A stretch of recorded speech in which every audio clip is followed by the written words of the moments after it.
And do you have any questions about induction or any previous material? I was along for the ride. Yeah, the attendance has dipped a little bit. Let me just meditate on that for a second. I feel like I had questions about the last homework. Yeah, sure. Happy to work on that as well.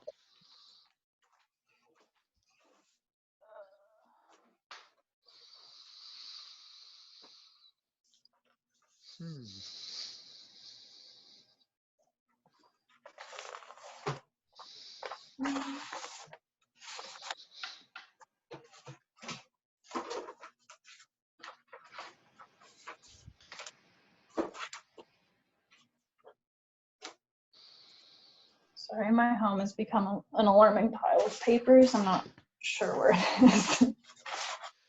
No worries.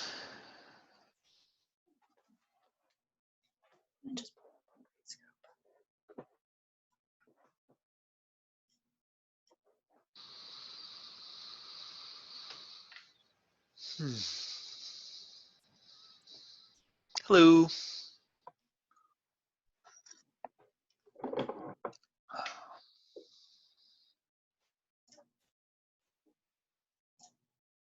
So I'm happy to go over anything either pertaining to the last homework on modular arithmetic or GCD, stuff like that. Also happy to talk about induction. Yeah, so I'll give you at least a good chunk of time for your own questions.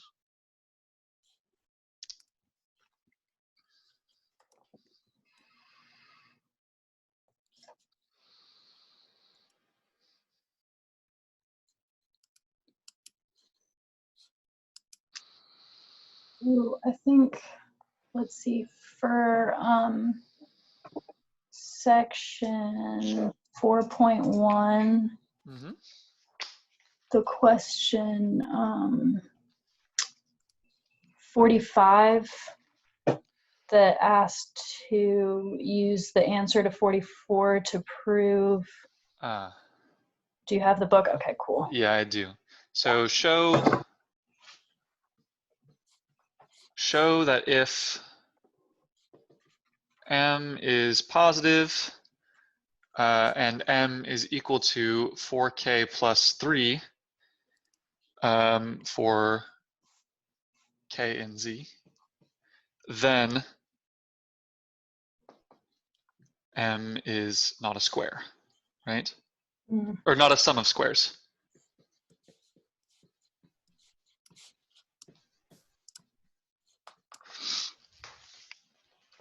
Okay.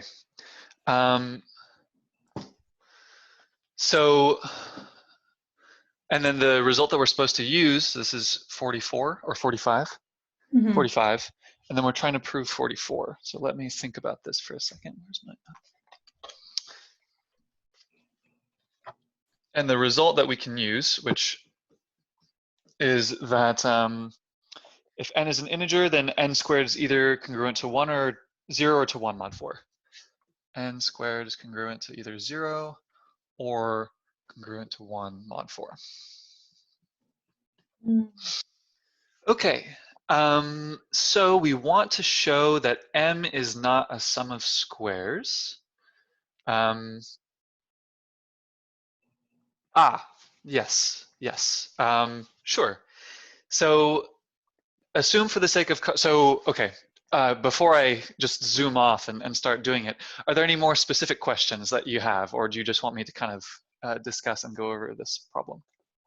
Well, I interpreted 44 to be n squared is equal to 0 mod 4 or 1 mod 4. That's right.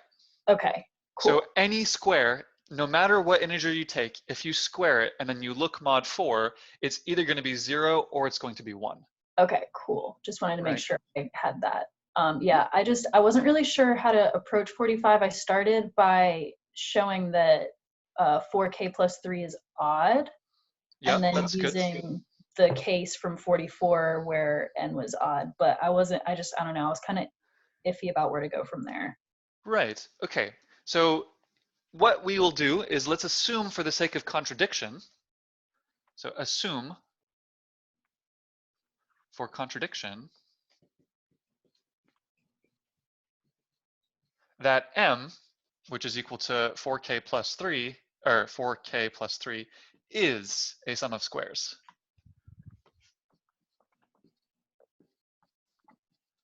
So I'll write m is equal to n1 squared plus n2 squared. Okay? So I'm going for a contradiction. I'm assuming that m is a sum of squares. And now what I'm going to do is I'm going to look at what m is mod 4. So now consider m mod 4. Well, on one hand, m is equal to 4k plus 3. So what is 4k plus 3 mod 4?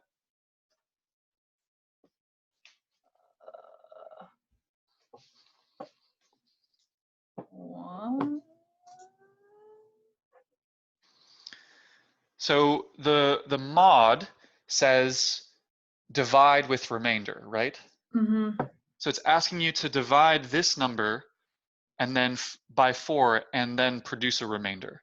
Mm-hmm. Is this chunk divisible by 4? No. 4k? Well, 4K, yes, that's what you were pointing to, yes. Right. So 4k is certainly divisible by 4, and Mm-hmm. 3 is smaller than 4, so 3 fits the bill for the remainder here.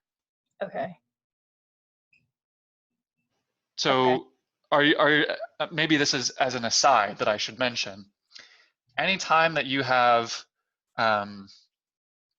let's say you're looking mod m, and you have like km plus l, where 0 is less than or equal to l less than m. Like you set something up as km plus l in this kind of remainder situation, this is always equal to l mod m. Mm-hmm.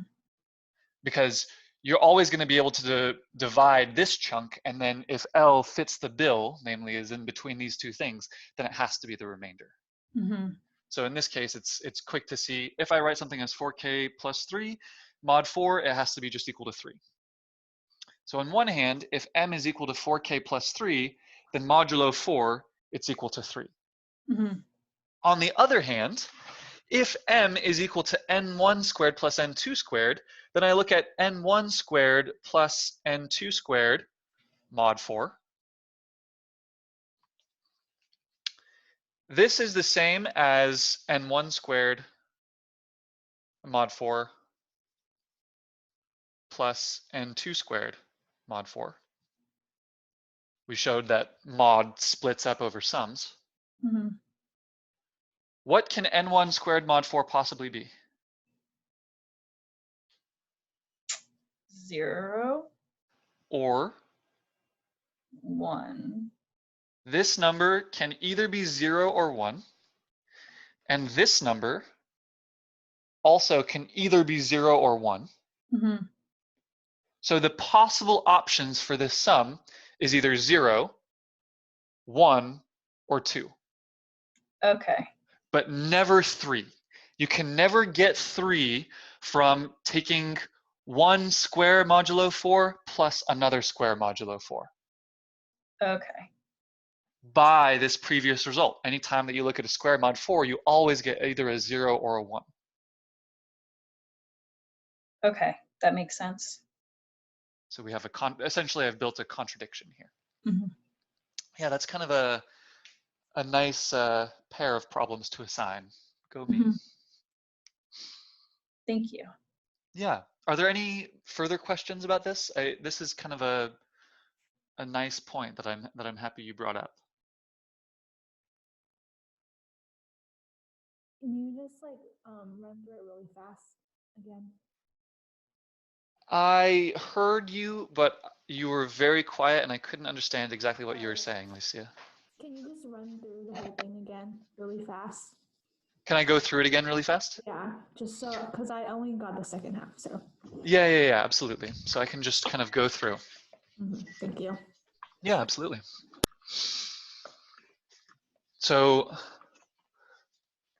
the first bullet point is that one must show, first bullet point, that one must show that n squared for an arbitrary integer is always congruent either to 1 mod 4 or that n squared is congruent to 0 mod 4. That is, any time that you square an integer and then you look modulo 4, it can only be one of these two options. So are you okay with this step? This was problem 44. Yeah, I got that part. Okay, great. So now what we're trying to show is that numbers of the shape 4k plus 3 are never a sum of squares.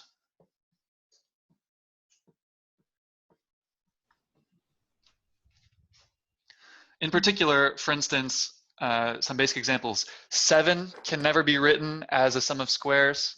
11 can never be written as a sum of squares, stuff like that. So the way that we prove that is assume a contradiction. So for the sake of contradiction,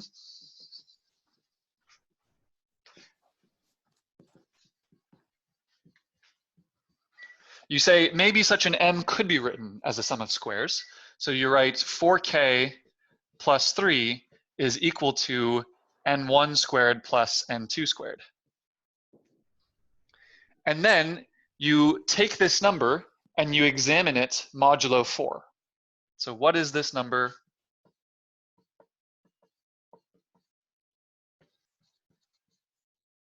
Mod 4. Well, on this side, 4k plus 3 mod 4 is going to be what? 3. Yeah. So 4k plus 3 is congruent to 3 modulo 4. Okay, I and see how the rest works. And then the second part is showing that this piece, if I look at this mod 4, the only options are 0 plus 0, 0 plus 1, 1 plus 0, or 1 plus 1, namely 0, 1, 1, or 2, but none of these are 3. Okay, cool. Makes sense. Thank you. Yeah, of course.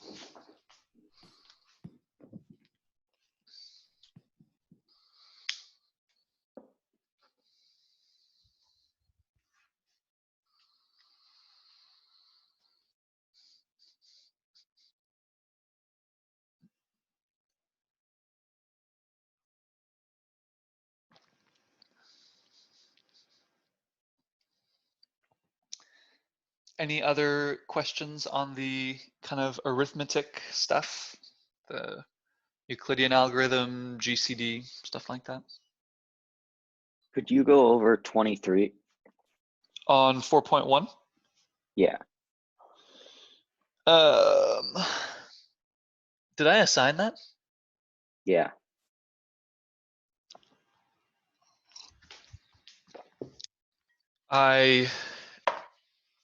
Is it 4.1 or 4.3? 4.1. Really? I wish I didn't, because I don't want to deal with floors and ceilings. Gross. That's a mistake. Okay, let me at least give it a stab. Where did my...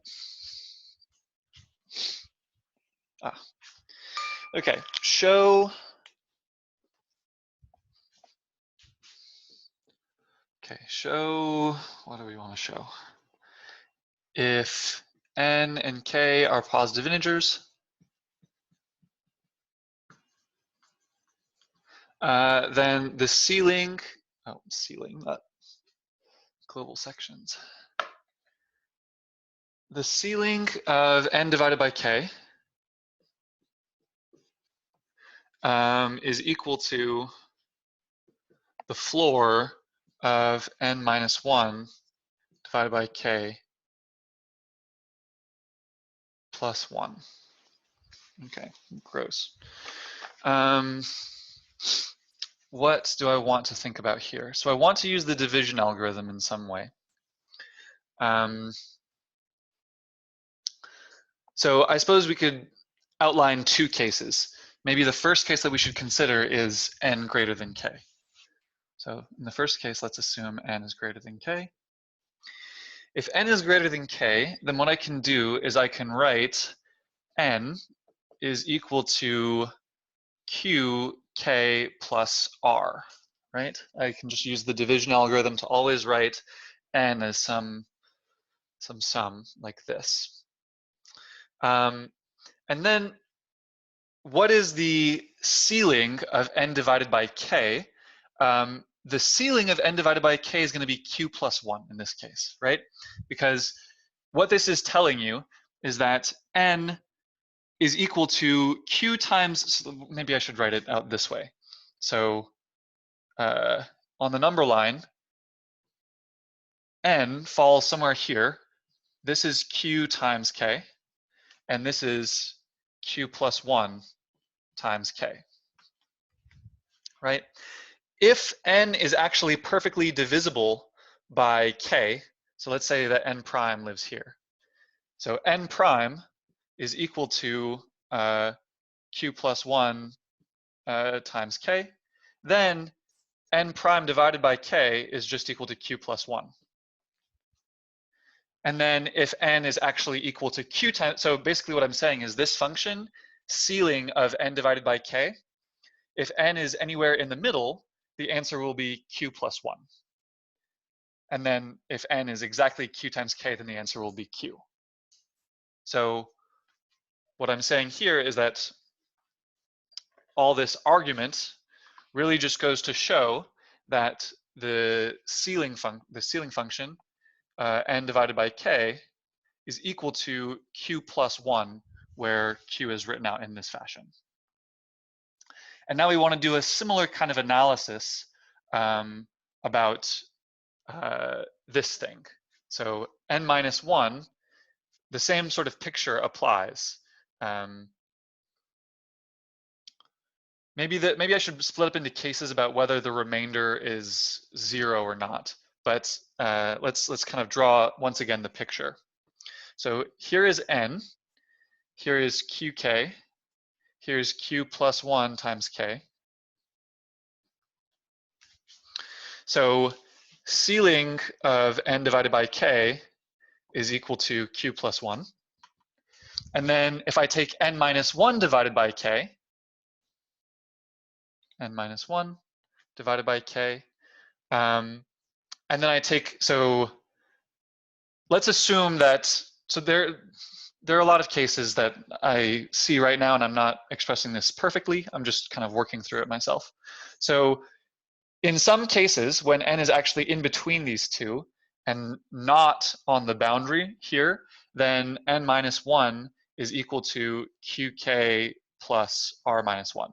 This won't always happen. If n is exactly equal to qk, then you'll go down 1. But in general, not in general, in some cases we have this situation.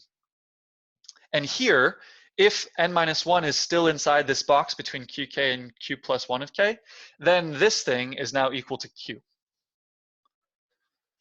And so when you have n and n minus 1 both inside this basket, then this thing is going to be q plus 1, this thing is going to be q, and then plus 1. And so those are equal. The remaining case that you have to check, so actually the two cases that you have to check are either when n has some non-zero remainder, and then the other thing that you have to check is what if n is actually equal to qk, and then n minus 1 is this thing. And so then if n is actually equal to qk, then this ceiling is just going to be q, this is going to be q minus 1, and then you add 1. Okay, so probably that felt very scattered because I didn't think about this problem and I didn't intend to assign it. But the point is, I see two cases actually. I see the case where n is equal to qk, plus 0. And then I also see the case n is equal to qk plus r for 0 is less than r less than k. And then what you should do in these two cases is write out n using our division formula and then spell out exactly what the ceiling and floor functions should be. And these ceiling and floor functions, when applied to these quotients, should be precisely picking out one of the quotients, either the quotient q plus 1 that's above you or the quotient q that's below you.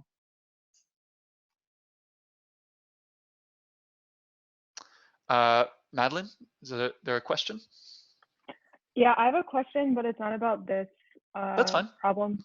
I have a question about, yeah, do you want me to ask it or do you want to finish with this? Let's first see if anyone else has a further question about the approach to this problem, but then Okay. I'd be happy to. So does anyone, Ben, is this satisfactory? Yeah, that makes sense. Okay. Yeah, I think it can be difficult to, like, the real thing is just to understand that if I can write n is equal to qk plus r via the division algorithm, or the division theorem, then understanding what this is in terms of the quotients is the key step here in this problem. Great. Okay, if no one else has further questions on this one, then Madeline, what's your question? So my question is about the harmonic series example that you did. The induction? Yes, in the induction lecture. I guess the step that I was confused about is when you condensed all of the 1 over 2k plus 1, like all of those. So could you explain that a little bit more, like how you condensed it to the conclusion that you made? Okay, so let me, since I have not thought about this for like a week and a half, let me try to go back through what's going on. So the thing that we're trying to prove, if I recall correctly, is that the harmonic series, which is 1 plus 1/2 plus 1/3 plus 1/4. So I'm actually looking at the sum where I'm looking at like 2 to the n, from 1 up to 2 to the n. Yeah, it was h to the n is greater than or equal to 1 plus n over 2. So tell me if I write the correct thing. Sum from 1 to 2 to the n of 1 over I is greater than something? It's greater or equal to 1 plus n over 2. 1 plus n over 2. This is what we're trying to prove? Yes. Okay, great. So the basis step is easy. You just pick n being equal to either 0 or 1, probably 1, right? So you look at 1 plus 1/2, and 1 plus 1/2 is indeed greater than or equal to 1 plus 1 over 2. So the basis step is done. Check. Let me rewrite this over here so I can use a little more space. So I want sum I equals 1 up to 2 to the n, 1 over I greater than or equal to 1 plus n over 2. Okay, so for the inductive step, what I'm going to do is so we assume, so inductive step. So what I'm going to say is that the sum from I is equal to 1 all the way up to 2 to the, let's make it k, 1 over I is greater than or equal to 1 plus k over 2. This is the inductive hypothesis.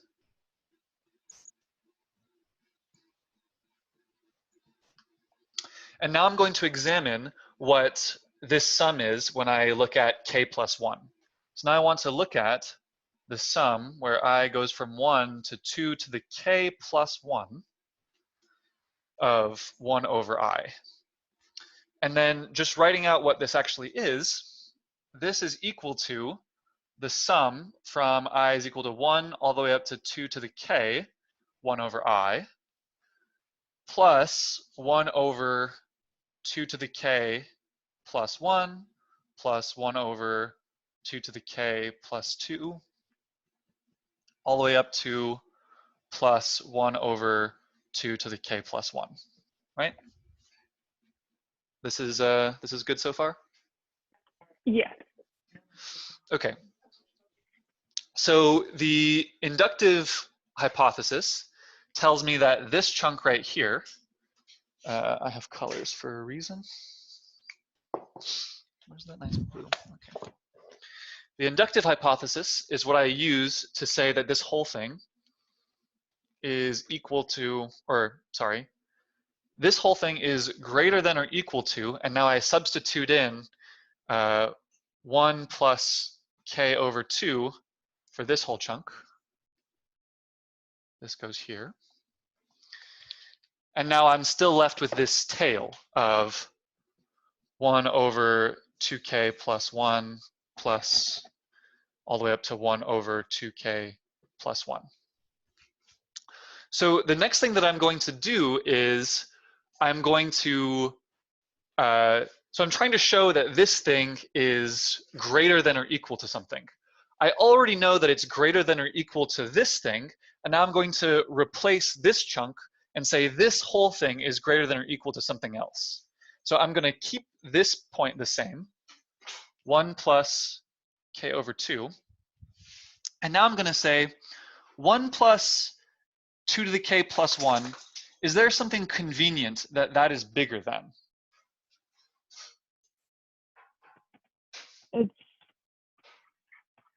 Wait, it'd be small, it'd be bigger than 1 over 2 to the k, or k plus 1, I mean. Yes, exactly. It's bigger than 1 over 2 to the k plus 1. Let's do a quick example. If we're doing 1 plus 1/2 plus 1/3 plus 1/4 plus 1/5 plus 1/6 plus 1/7 plus 1/8. So this is where k is equal to 3. Essentially what I've done here is I've segmented this off into 2 chunks, and then I just noticed that 1/5 is greater than 1/8, 1/6 is greater than 1/8, 1/7 is greater than 1/8, and 1/8 is greater than or equal to 1/8. So this whole thing is greater than, strictly greater than, but I'll put greater than or equal to 1 over 8 plus 1 over 8 plus 1 over 8 plus 1 over 8. Is this actually legible? I don't know if it's big enough on your screen. Yes, that makes sense. Right? I'm just replacing all of these with the smallest one, and I know that it's greater than or equal to. So this whole thing, I take this whole chunk, I replace them all with 1 over 2 to the k plus 1 plus 1 over 2 to the k plus 1 plus 1 over 2 to the k plus 1, all the way up to 1 over 2 to the k plus 1, right? In doing this, I have only made this number smaller than this number.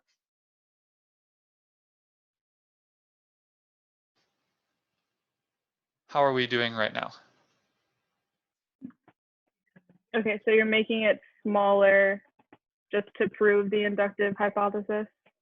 Yeah, I'm trying to show that this thing is greater than or equal to 1 plus k plus 1 over 2. That would prove the inductive step. My scratch work is my goal is that if I have a k plus 1 here and a k plus 1 here, this greater than or equal to still holds. So the last step is just to remember how many of these there are. How many terms are there here? 2 to the k. Are there 2 to the k, or is it 2 to the k minus 1? Let me think about this for a second. Yeah, 2 to the k, you're right. If I'm dealing with k plus 1, then there are 2 to the k of these terms. So 2 to the k of these. And similarly, there are 2 to the k of these. So this whole expression is 1 plus k over 2 plus 2 to the k times 1 over 2 to the k plus 1.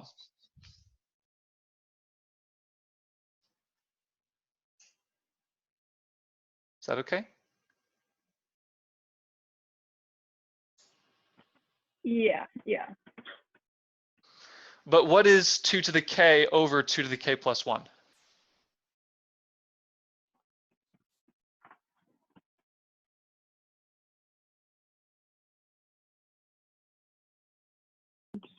One over 2 to the k. Remember how our powers work. If I have 2 to the a over 2 to the b, then I Oh, end 1 up over with, 2. I'm sorry. yeah, exactly. It'll just be 1 over 2. So this whole thing, let me sneak over here. This whole thing is just equal to 1 plus k over 2 plus 1/2. And if I combine these into a common denominator, this is equal to 1 plus k plus 1 divided by 2.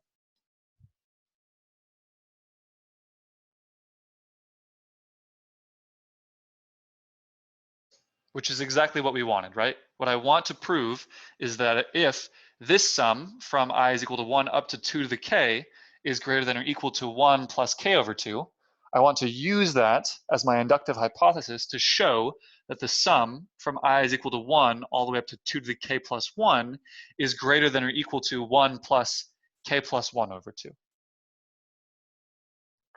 Okay, I see. Okay, yeah, so it's an argument that doesn't really fit on my whiteboard. I think it was a little bit better on the big blackboard just so you can see all the steps. But now going through it again, is there any point where anyone has a question or where I can kind of clarify something?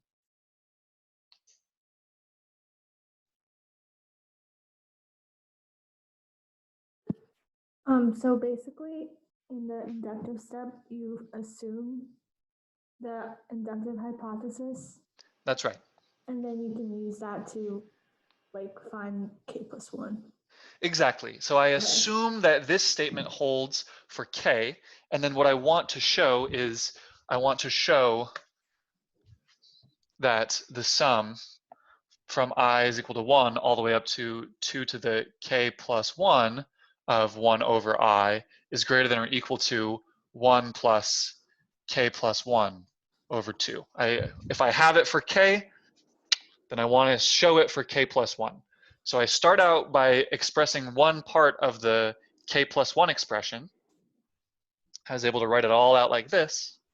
Then I use the inductive hypothesis to change this expression, which is the same as this thing, into this thing. And then I only need to deal with the extra. I only need to deal with the whatever I've actually added between 2 to the k and 2 to the k plus 1. And what I've added is this kind of tail of, in this particular case, I added a 1/5 plus 1/6 plus 1/7 plus 1/8. And I try to deal with that. Okay, cool.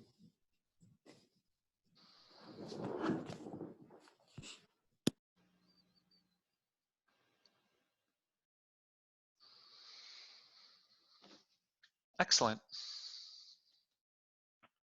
So I have another question, which is about the next midterm, which is it still going to be Thursday? April 9th. Next, yeah. Yep. So how do you recommend we prepare for it? Just the same as all of the other ones? Yeah, it's going to be pretty similar. I'm not changing things up in terms of giving a take home or an open book thing. What my plan to do is I will I'll make a Sakai test, and you'll have probably 24 hours to do it.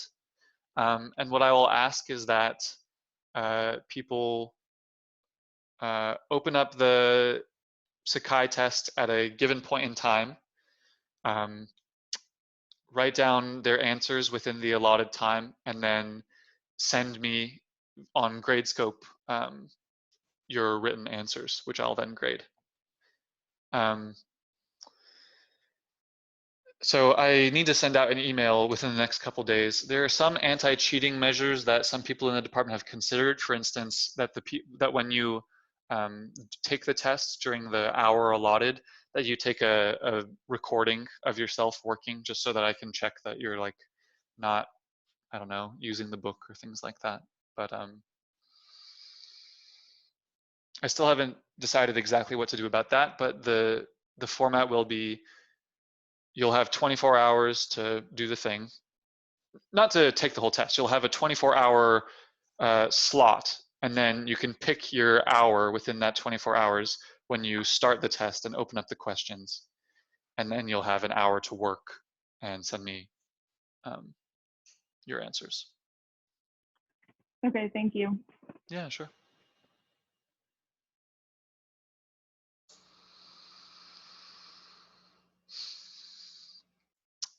And I very much hope that you're all taking care of yourselves. This is seeming to become very, very serious. So hope you're all taking care of yourselves and your families.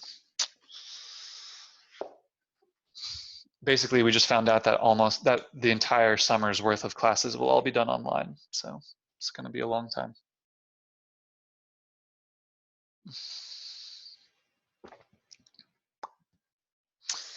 On that cheery note, oh, yes? Is the midterm just going to be like up through the videos that we're supposed to watch this week? Yeah, exactly. So the videos that you will have watched by the time that I give the midterm will be the number theory stuff in chapter 4 and the induction stuff in chapter 5. And maybe I'm allowed to put in a little bit on relations, since technically on Tuesday you'll have seen my lecture on relations, and we've already discussed relations a little bit in class. So we'll see if the beginning pieces of relations find their way onto the test, but the bulk of it will be the number theory stuff that we've been doing, and then the induction stuff that we've been doing. Yeah.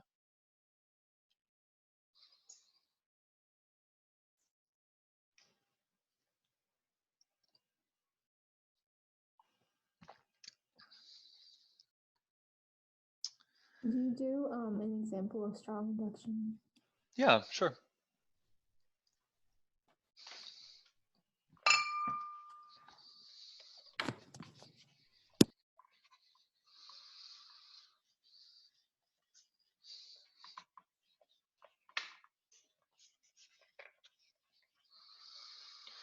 Let me look in the book. A lot of the examples for strong induction are kind of weak. Let me see if I can find a good one that I didn't assign for the homework.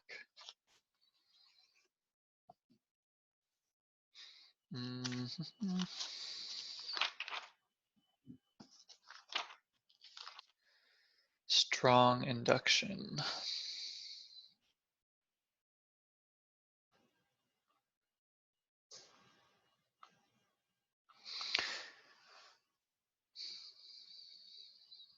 So are you comfortable with the strong induction proof that I did in the lecture?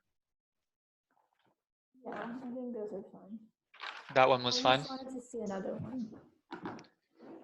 Yes, let me try to see if I can find another one which doesn't just revert onto that same concept of what can be formed using X and Y.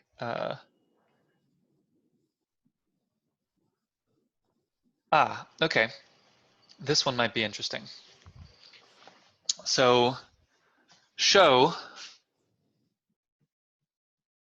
every positive integer can be written as a sum of distinct powers of 2.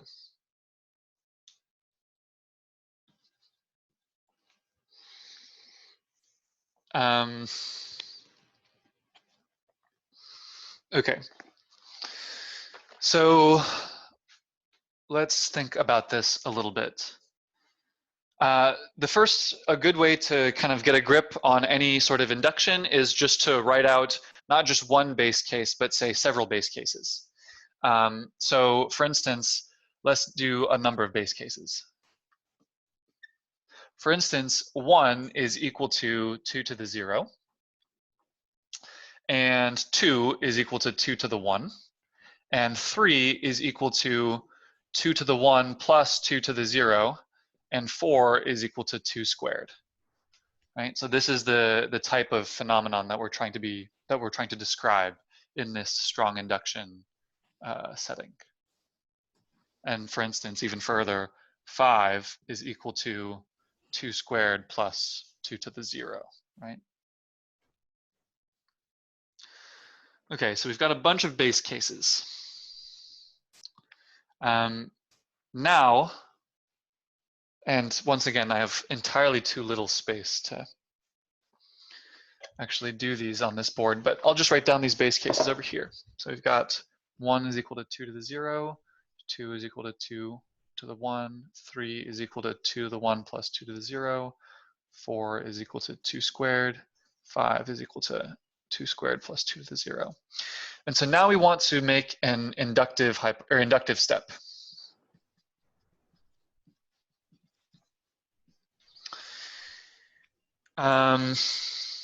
Okay, so let's assume that the proposition holds for all positive integers less than or equal to k.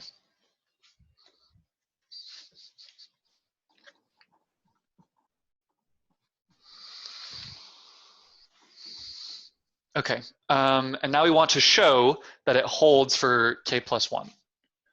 Want to show the proposition holds for k plus 1. Okay, so what we should do is, I am starting to see how this is going to go. There are going to be two cases. One case is k plus 1 is even. Another case is going to be k plus 1 is odd.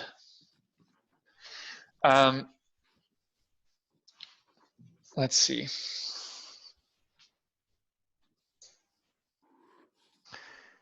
Let me think just a little bit about what I want to do here.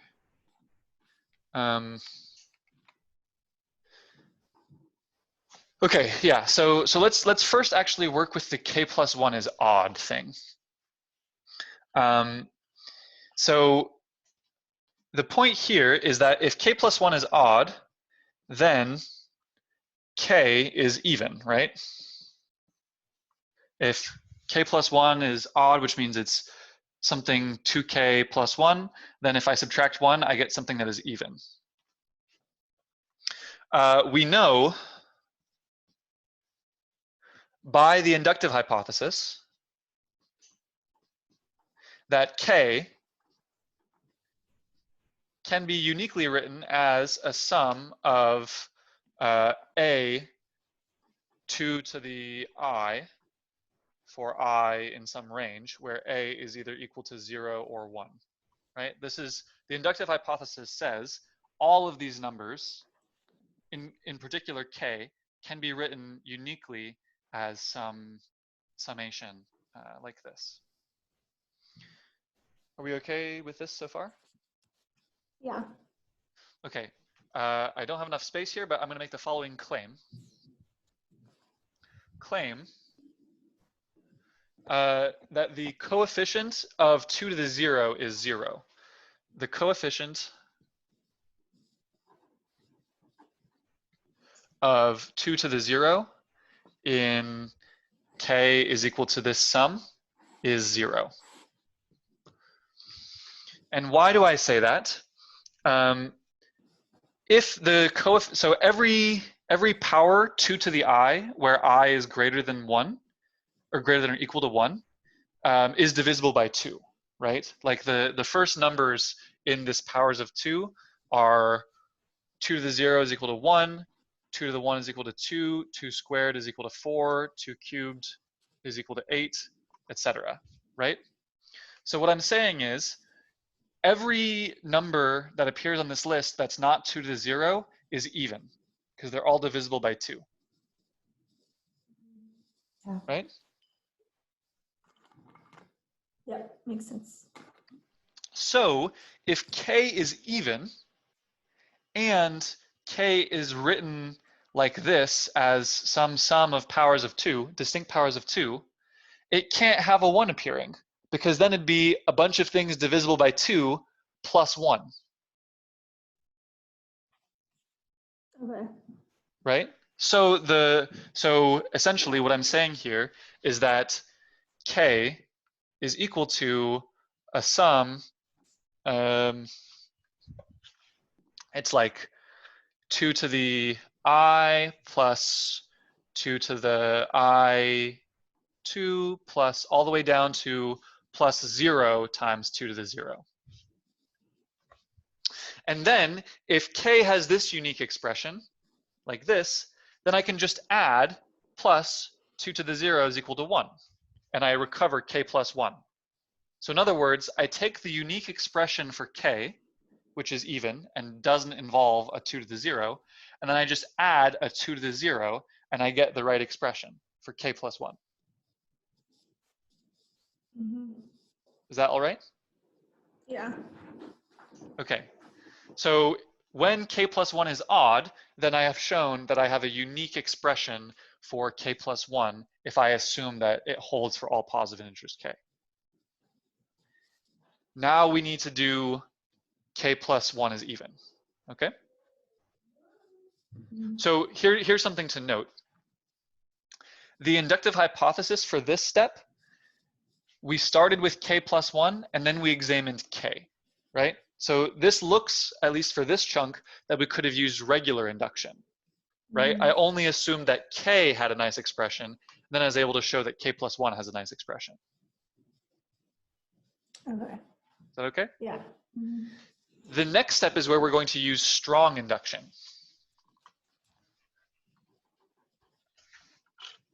Oh, no. So now we're going to take k plus 1 even. This is the other case. If k plus 1 is even, then examine k plus 1 divided by 2. Right? It's even, I can divide it by 2 and get an integer. Mm-hmm.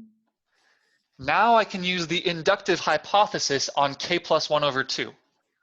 By the strong induction hypothesis. Now is where I'm really using strong induction and not just regular induction, because I am assuming, or I know, that k plus 1 divided by 2 is inside this set, holds for all positive integers k. So really what I'm assuming is that k is bigger than 1. But I've already checked all the base cases up to 5, so I'm fine here. I examine k plus 1 over 2. By the inductive hypothesis, k plus 1 over 2 has a unique expression.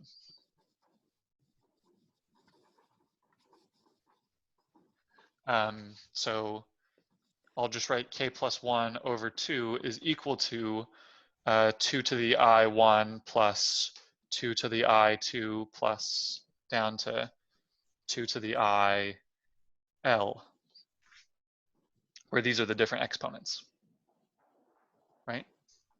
Mm-hmm. Now, 2 to the k plus 1, or sorry, k plus 1, k plus 1 is exactly equal to 2 to the I1 plus 1, right? I'm multiplying this whole expression by 2. When I multiply everything by 2, all the exponents just go up by 1. 2 to the I2 plus 1, plus all the way down to 2 to the IL plus 1. And this is a unique expression for k plus 1 involving distinct powers of 2, because we started off with distinct powers of 2, and when I multiply by 2, all the exponents go up by 1, but the coefficients in front are still all 0 or 1, just like they were up here. Mm-hmm. Okay. I see. So here, I needed to use strong induction to say something about this number, k plus 1 divided by 2. I'm not just falling back to the case where I know something about k, I'm falling back even further into the set where things are being assumed. Okay. Okay, I see. Thank you. Yeah, Makes I hope sense. that's helpful.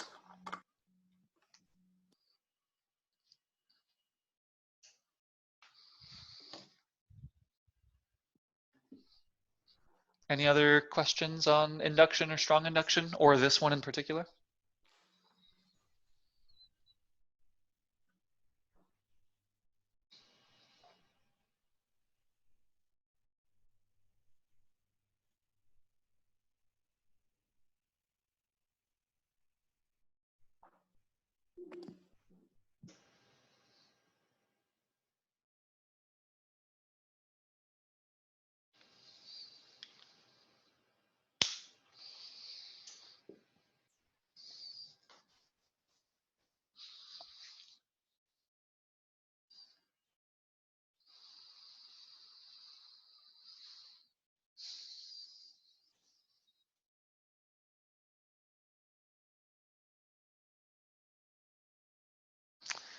Yeah, so are the induction lectures okay? Is that kind of a reasonable circle of ideas? Is that kind of comfortable? I know it has a lot of structure. It has more structure than any of the other proof methods that we've discussed so far, but I like the structure better. the structure is helpful. Yeah, it's helpful. Yeah, it definitely is helpful to have like a list of things where if you see something by induction, then you start saying, okay, I know exactly what I need to check at each case. And it's kind of, Mm-hmm. yeah, the structure is good.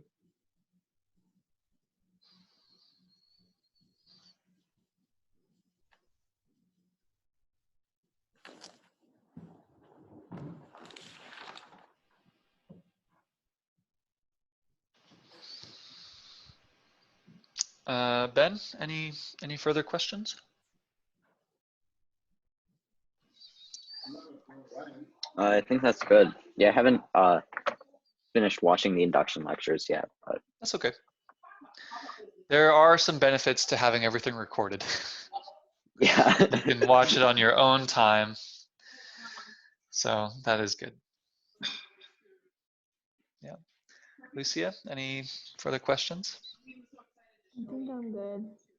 Okay. But where are you posting these Zoom office hours? Oh, I didn't post the last one, but probably I should make a separate playlist on YouTube and post them. In fact, that's what I'll do right after we end this. I'll have 2 videos to upload, 2 office hours, and I'll just make a separate playlist of office hour videos. Okay, great. I think I'm good, but thank you. Yeah, of course. All right. Bye. Well, I hope you both have nice afternoons in that case. Thank you. You too. Thanks, you too. So long.